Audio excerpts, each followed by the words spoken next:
Room number 302 की कहानी शुरू होती है अमन के साथ, एक यूट्यूब व्लॉगर जो घोस्ट स्टोरीज पर बिल्कुल भरोसा नहीं करता था। उसका मानना था कि ये सब बस लोगों की कल्पना होती है, कुछ और नहीं।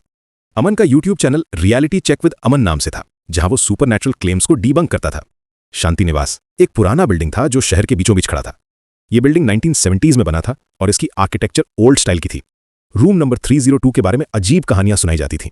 कहते थे कि इस रूम में कोई भी टेनेंट ज्यादा दिन नहीं रुकता। पिछले 10 सालों में कम से कम 20 लोग इस रूम से भाग चुके थे, कुछ एक ही रात में, कुछ एक हफ्ते में। लोग डर जाते थे और भाग जाते थे, लेकिन अमन को लगा कि ये एक परफेक्ट अपॉर्चुनिटी है अपने यूट्यूब चैनल के लिए कंटेंट बनाने का। देखते हैं कि इस रूम में क्या होता है। अमन ने अपने कैमरा के सामने कहा था, मैं यहां 3 दिन रुकूंगा और सब कुछ रिकॉर्ड करूंगा। अगर कोई घोस्ट है तो मैं उसे एक्सपोज कर दूंगा। उसने अपने व्यूअर्स को बताया कि वो पूरे रूम में कैमराज लगाएगा और 24 आवर्स रिकॉर्डिंग करेगा। पहली रात अमन ने अपना सामान रखा और रूम को अच्छे से देखा। ये एक नॉर्मल रूम लग रहा था। एक बेड, एक वार्डरोब, एक छोटी टेबल और चेयर, दीवारों पर पुराना पेंट था और कुछ जगह नमी के धब्बे भी थे। कुछ भी डरावना नहीं था। अमन ने अपने कैमरा सेट किए और सोचा कि ये एक इजी केस होगा। लेकिन रात को ठीक 2:30 पर अजीब आवाजें आनी शुरू हुई। खुर्च खुर्च की आवाज, जैसे कोई दीवार पर नाखून घिस रहा हो। आवाज बहुत साफ थी और लगातार आ रही थी। अमन उठा और देखा, लेकिन कुछ नहीं था। उसने अपने कैमरास चेक किए, लेकिन वे कुछ भी रिकॉर्ड नहीं कर रहे थे। शायद कोई चूहा होगा, उसने सोचा और वापस सो गया। लेकिन आवाज रुकी नहीं, ये पूरे 5 मिनट तक चलती रही।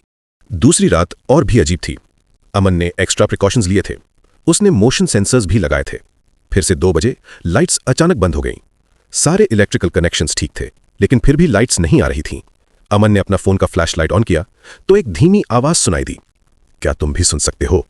आवाज बिल्कुल क्लियर थी, जैसे कोई उसके कान के पास खड़ा होकर बोल रहा हो। अमन का दिल तेजी से धड़कने लगा। उसने चारों तरफ देखा, लेकिन कोई नहीं था। रूम में सिर्फ वही था। यह सब मेरी इमेजिनेशन है, उसने खुद को समझाया, लेकिन उसके हाथ कांप रहे थे। तीसरी रात सबसे डरावनी थी। अमन ने पूरी रात जागने का फैसला किया था। 2:30 बजे जब उसने दीवार की तरफ देखा तो खून जैसे रेड लेटर्स में लिखा था कि सच जानना चाहते हो। लेटर्स बिल्कुल फ्रेश लग रहे थे, जैसे अभी अभी लिखे गए हों। अब अमन को लगा कि कुछ तो गड़बड़ है। उसकी सारी साइंटिफिक थिंकिंग हिल गई थी। डर के मारे उसके पूरे शरीर में कंपकपी हो रही थी। उसने वार्डरोब खोला तो उसमें एक पुरानी डायरी मिली। डायरी के कवर पर डस्ट की मोटी परत थी। पहले पेज पर लिखा था कि जो भी इसे पढ़ेगा वो अगला गवाह बनेगा। अमन ने डायरी पढ़ी तो पता चला कि 30 साल पहले इस रूम में एक मर्डर हुआ था। एक यंग मैन जिसका नाम राहुल था, उसे मार दिया गया था। वो एक जर्नलिस्ट था जो किसी बड़े करप्शन केस की इन्वेस्टिगेशन कर रहा था, लेकिन केस कभी सॉल्व नहीं हुआ। डायरी में सारे डिटेल्स थे, मर्डरर का नाम, मोटिव और सब कुछ। राहुल ने अपनी मौत से पहले सब कुछ लिख दिया था। अमन समझ गया कि यह घोस्ट नहीं बल्कि जस्टिस की आवाज थी। राहुल की आत्मा सच्चाई सामने लाना चाहती थी। उसने तुरंत पुलिस को कॉल किया और डायरी दी। इन्वेस्टिगेशन शुरू हुई और फाइनली 30 साल बाद मर्डर केस सॉल्व हो गया। मर्डरर अभी भी जिंदा था और उसे अरेस्ट कर लिया गया। अमन को लगा कि अब सब कुछ ठीक हो गया है। वो एक होटल में शिफ्ट हो गया और अपने यूट्यूब चैनल पर यह पूरी स्टोरी शेयर की। वीडियो वायरल हो गई और लोग उसकी बहुत तारीफ कर रहे थे। उसके सब्सक्राइबर्स भी बढ़ गए थे। लेकिन कहानी यहां खत्म नहीं हुई। एक रात होटल में रहते हुए अमन को ठीक 2:30 बजे एक नोटिफिकेशन आई। ये उसका अपना वीडियो था, लेकिन कुछ अलग था।